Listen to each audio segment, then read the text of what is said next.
What is going on, everybody? Today we are on episode 5 of cool things that you missed and funny moments within Splatoon 3. You guys have been eating this series up, and it's so much fun to find your guys' best videos online and just find even more secrets and Easter eggs and even funny moments within this game. So of course we're continuing on today. If you guys have any other cool moments or secret Easter eggs that you want to comment down below or send me via Nin10doland on Twitter, feel free to do so and I will check them out. But thank you guys so much for tuning in. If you enjoyed today's video, make sure you leave a like and subscribe if you want me to continue this series. And thank you so much to everybody that's been tuning in every single week. Without further ado, let's get into the video. Today we start off with a highlight play because we've heard from time and time again that the Splatoon wiper isn't that good, and I actually think so too. But of course, after watching this, it definitely changes my mind, because when you see the speed up on this Inkling and how fast they're moving with this freaking wiper, oh my goodness, they're going insane. This really shows you that in the right hands, this thing can be deadly for sure.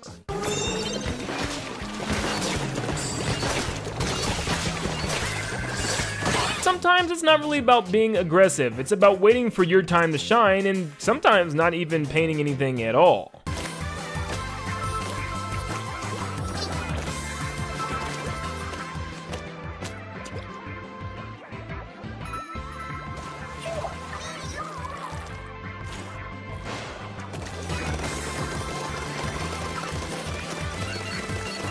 I heard you guys wanted another highlight play, so here's one with the Squiffer. This thing can be detrimental in the right hands.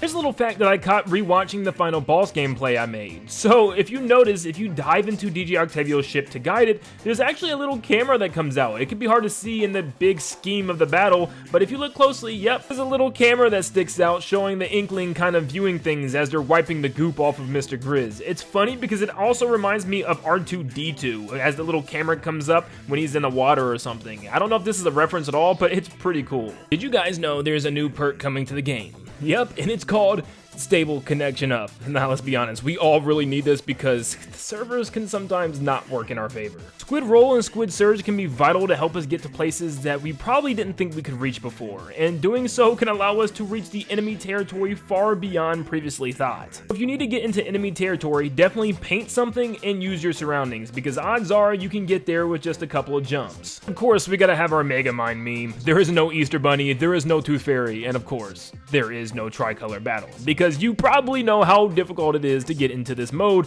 during Splatfest. Unfortunately, I was only able to play it like twice, so if you got to play it, hopefully you had a good time. Something I found really cool when slowing down some of the gameplay for the bosses, well, at least for Big Man, when you start breaking them apart and breaking down the fake versions of him, the ones that, you know, are not Big Man, you'll notice little enemies flying outside of him. Every single time, they're actually the Octopod Troopers. I don't know why Big Man has these and why he chose them to be the fake copies of his manta ray, which is kind of hilarious. Right when it looks like revival is at hand, the Scrapper has to come and push you out of the way and ruin it. I mean, seriously, the Scrapper just pushes this guy out of the ink strike that was coming down. It's just so unfortunate. Just because you're down, just remember you're not always out. Try to get out of the way if you can. We all know the Ultra Stamp special is really a hit or a miss. Sometimes it just doesn't do damage, and other times it can wipe out like 6 people. Yeah, thanks to the Tricolor Turf Battle, if you're able to get in one of those, you can actually get a 6-person squad wipe, which is probably one of the craziest things that I've ever seen in this game.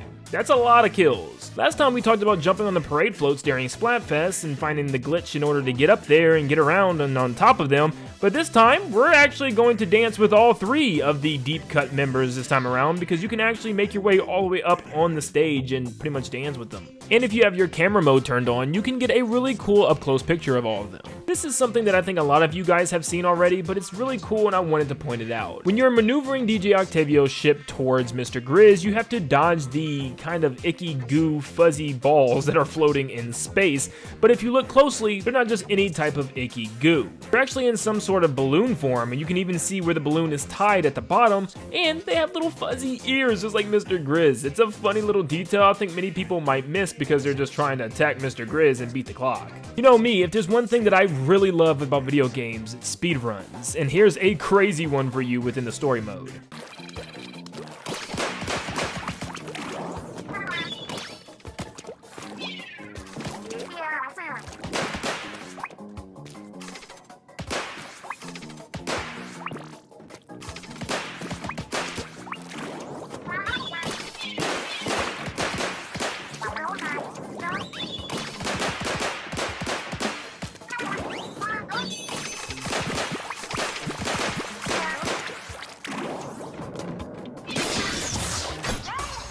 Blowflies can be very annoying, but there is one tactic by just jumping back and forth on different platforms and having the salmonid follow you. Just make sure you don't fall down in the gap or, yep, it's game over.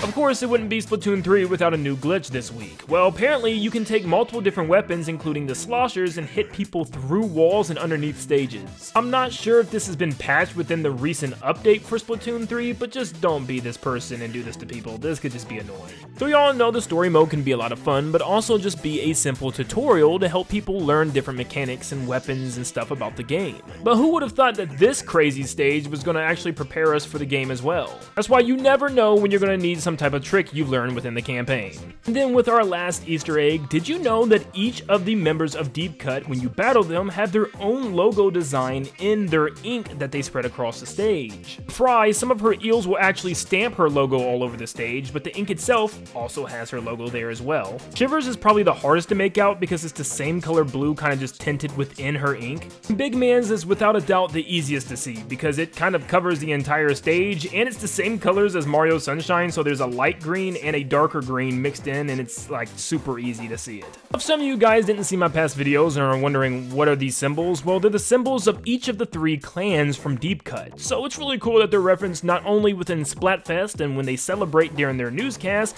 but also, yep, the boss battles themselves with their own ink. I really hope eventually maybe we can even put designs in our own ink as well, like our own symbols. That would be super cool. Maybe that's how Battle Royale could work, having our own custom ink tied to us with our own symbols on it, so you know who you're getting killed by and whose ink it is. That would be super cool. Please, Nintendo, give us a Splattle Royale. But that was episode 5 of cool details you missed within Splatoon 3, and also some funny moments. Thank you guys so much for tuning in, and also for those that have sent in their videos, or also sent in their comments talking about cool Easter eggs and secrets. I read them all, so make sure that you keep sending them my way if you find any more cool details. But please make sure you leave a like, subscribe, and stay up to date on all things Splatoon 3 and Nintendo in general. Of course, tomorrow's the big Mario movie day. We'll be talking about that probably the entire day. But thank you guys so much for tuning in, and like always, I'll see you all on the next one. See you guys.